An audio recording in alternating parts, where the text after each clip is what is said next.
Alex Zabayo? Szabo. Szabo. So, Szabo. That's Hungarian.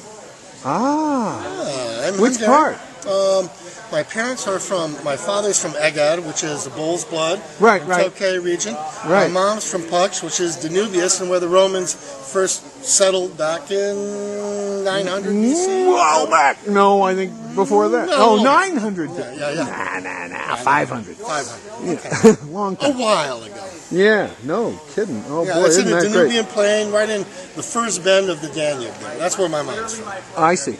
Okay, so you're up in Nevada City. Nevada City, and you want to use the Sierra foothills appellation. I have to use the Sierra foothills appellation. There's no smaller appellation up there? No, well, it's actually called the Northern Sierra foothills appellation. Well, let me get a little shot of the bottle here. Okay, please. Pretty little devil.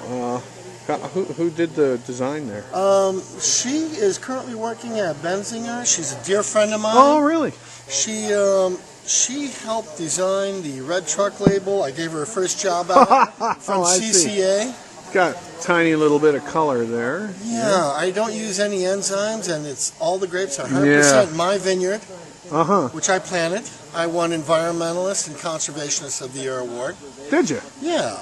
So, and which is pretty amazing because I'm all hillside, mountainside vineyards. So what I'm hearing, I mean, to me, you're usually when you get up to some altitude like that, you get minerality just because of, I don't know, what are you on, decomposed granite or? I'm on Joseph Mariposa site's soil. That's where this is. And what's the underlying bedrock? Underlying bedrock is a granite or granitic base. Yeah. But it's unlike, let's say, El Dorado County, which is mostly DG soils. I know more about that. Yeah, I'm larger rocks, not as decomposed as that. And I'm the first one to farm my land, as I've traced it back to 1860. Oh. So nobody's ever farmed it beforehand, which I'm told is a good thing. Yeah. All right, and so on top of that, you've got some organic practices happening. Never tasted mine here. So I'm just gonna. Oh, I did. I just had. I'm gonna make a wild ass prediction that you got a lot of minerality in this one. Well, I don't know. You tell me. She just most recently took gold at Sacramento. It's very energetic in the finish. Well, and this is right near Granite Springs, right? Is this? No, Granite Springs, El Dorado County. I'm in he's saying Nevada County. Yeah, we're slightly different. He's saying that the soil is, bigger chunks. I guess you could say a little more like schist than small particle. Oh, but the other thing, do you like that, Ken? I love it. Thank you. See what I get. She's 100% petite, no blending with it. No enzymes with it. One of the things that's kind of nice is she's my first vintage out of my vineyard. Oh, which speaks to me volumes. Yeah. I mean, I'm counting on, a little bit of this, but it speaks volumes in saying, like, if this is your first vintage and you're not playing with it, right, then I've got hopefully a nice future. Well, in terms of good wine. Here's the enigma that I see here. Please. Is that you do have this driving minerality in the back, which I like a lot, and I would normally associate that with hard tannins, but these are very sweet and round, almost like the Sassoon wines, where you got a heavy clay there, and you end up with something that's more like a blueberry pie. Right. Now you do have the nose is a little closed.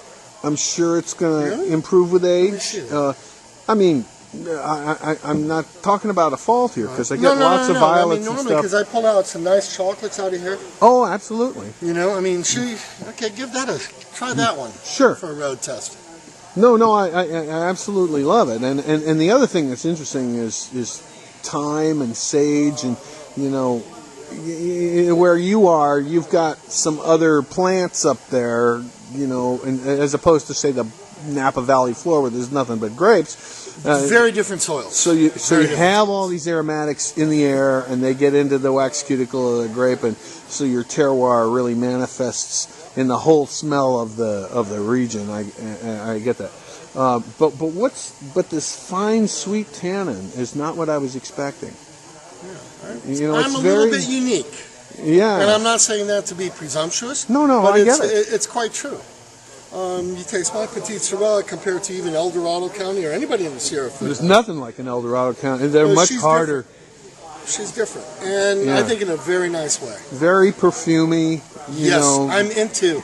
More I love perfume an than fruit. aromatic wine. I mean, to me, Yeah. a good wine. I use my schnoz. My schnoz is big enough that I got to use it. You know, I mean, really. You know, so But I wouldn't even, you know, it's more perfume than fruit. It's lavender and violets as opposed to, you know, normally I would be expecting, you know, like these Lake County high altitude wines Yeah, that are yeah. they're pomegranates and white cherries and stuff like that. You don't have that. You have perfume and very seductive, very I distinctive. like my wines to be seductive. Yeah. So I'm into it. what do you get for this stuff? Retail is 22. Oh, that's pretty cheap. Yeah. Yeah. And how many cases are you? I produce a very small lot, 300 cases. My 06 is sold out. You know, my 07 This is the sold 06 out. there? Yeah. Uh-huh. And my 08 is just coming up. I'm just bottling 08 actually today and tomorrow as we speak, so to speak. Yeah. Well, I really appreciate you coming down there and bottling Clark, it to was my show pleasure. off for us. It was my pleasure. Beautiful wine.